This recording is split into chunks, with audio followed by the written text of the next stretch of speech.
Jenderal Besar TNI Anumerta, Raden Sudirman atau Sudirman adalah seorang perwira tinggi Indonesia pada masa Revolusi Nasional Indonesia. Sebagai Panglima Besar Tentara Nasional Indonesia pertama, ia adalah sosok yang dihormati di Indonesia. Terlahir dari pasangan rakyat biasa di Purbalingga, Sudirman diadopsi oleh pamannya yang seorang priyayi. Setelah keluarganya pindah ke Cilacap pada 1916, Sudirman tumbuh menjadi seorang siswa rajin. Ia aktif dalam kegiatan ekstrakurikuler, termasuk program kepanduan yang dijalankan Muhammadiyah. Ia juga menunjukkan kemampuannya dalam memimpin dan berorganisasi.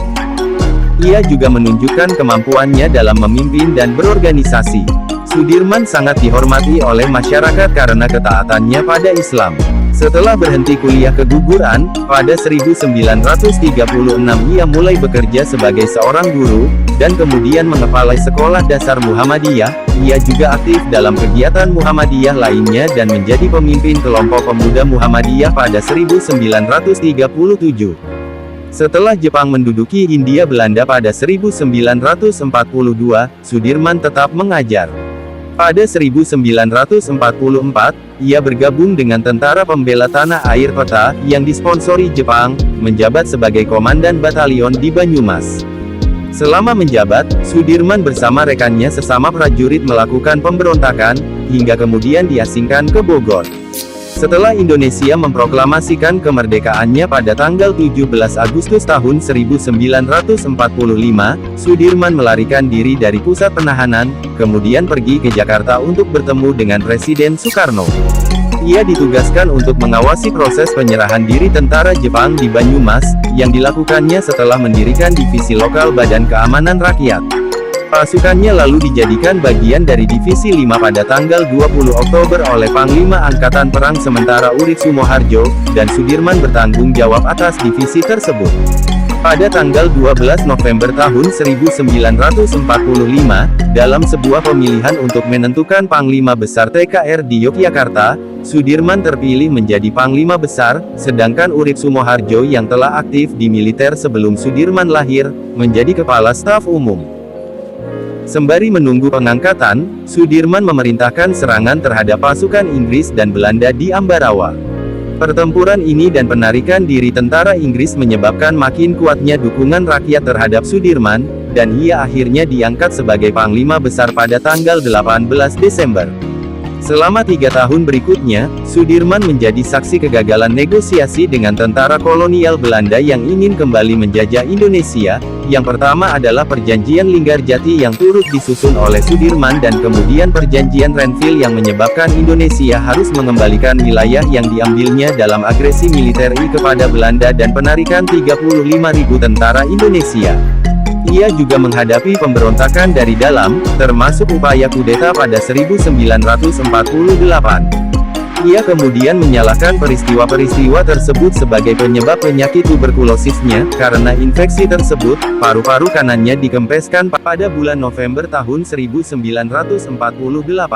Pada tanggal 19 Desember tahun 1948, beberapa hari setelah Sudirman keluar dari rumah sakit, Belanda melancarkan agresi militer II untuk menduduki Yogyakarta. Pada saat pemimpin-pemimpin politik berlindung di Keraton Sultan, Sudirman beserta sekelompok kecil tentara dan dokter pribadinya, melakukan perjalanan ke arah selatan dan memulai perlawanan gerilya selama 7 bulan. Awalnya mereka diikuti oleh pasukan Belanda, tetapi Sudirman dan pasukannya berhasil kabur dan mendirikan markas sementara di Sobo, di dekat Gunung Lawu. Dari tempat ini, ia mampu mengomandoi kegiatan militer di Pulau Jawa, termasuk serangan umum tanggal 1 Maret tahun 1949 di Yogyakarta, yang dipimpin oleh Letnan Kolonel Soeharto. Ketika Belanda mulai menarik diri, Sudirman dipanggil kembali ke Yogyakarta pada bulan Juli tahun 1949.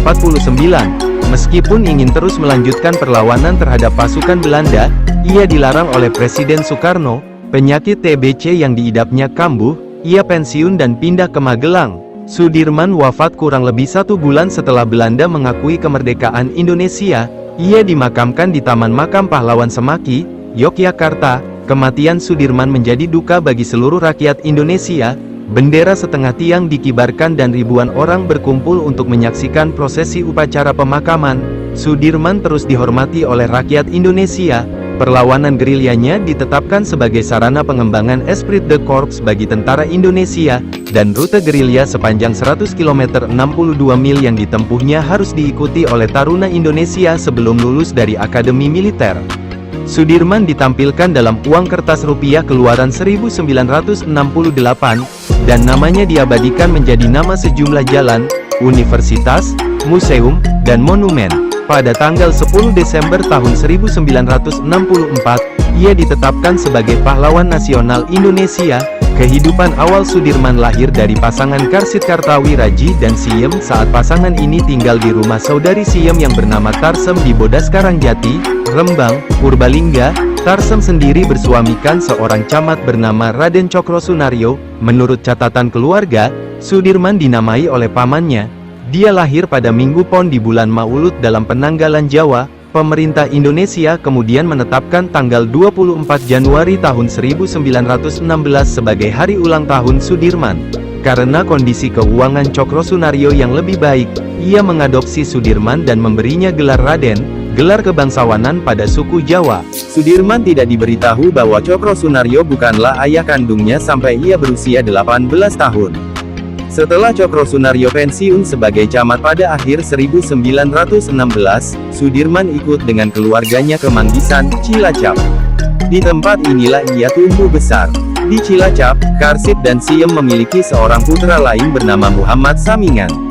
Karsid meninggal dunia saat Sudirman berusia 6 tahun, dan Siem menitipkan kedua putranya pada saudara iparnya dan kembali ke kampung halamannya di Parakan Onje, Aji Barang.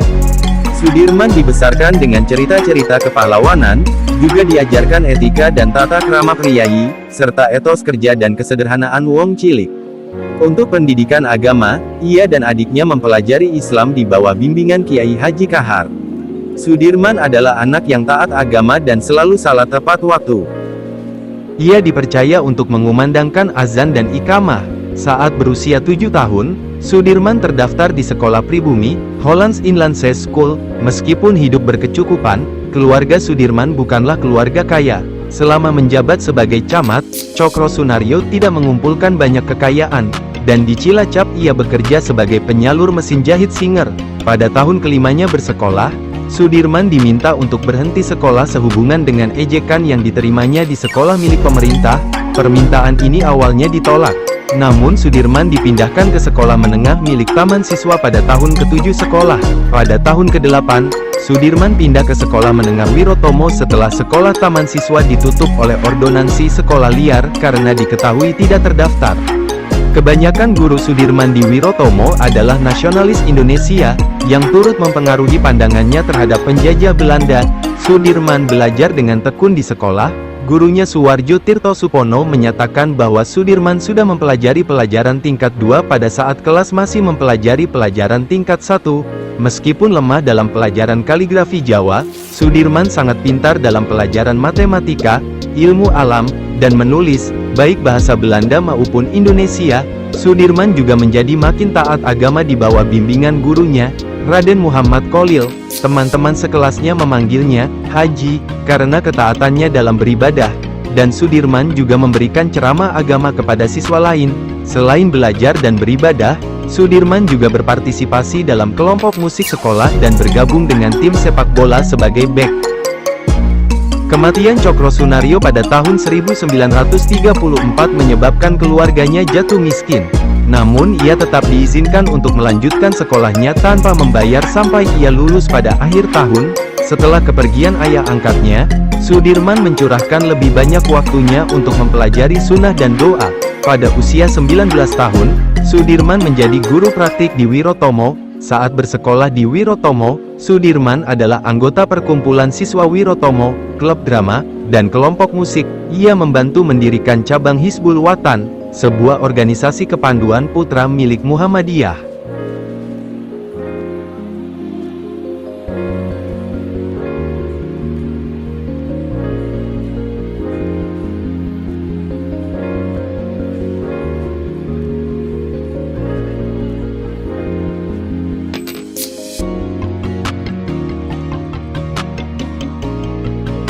Sudirman menjadi pemimpin Hizbul Wathan cabang Cilacap setelah lulus dari Wirotomo. Tugasnya adalah menentukan dan merencanakan kegiatan kelompoknya. Sudirman menekankan perlunya pendidikan agama, bersikeras bahwa kontingen dari Cilacap harus menghadiri konferensi Muhammadiyah di seluruh Jawa. Ia mengajari para anggota muda Hizbul Wathan tentang sejarah Islam dan pentingnya moralitas. Sedangkan pada anggota yang lebih tua ia berlakukan disiplin militer.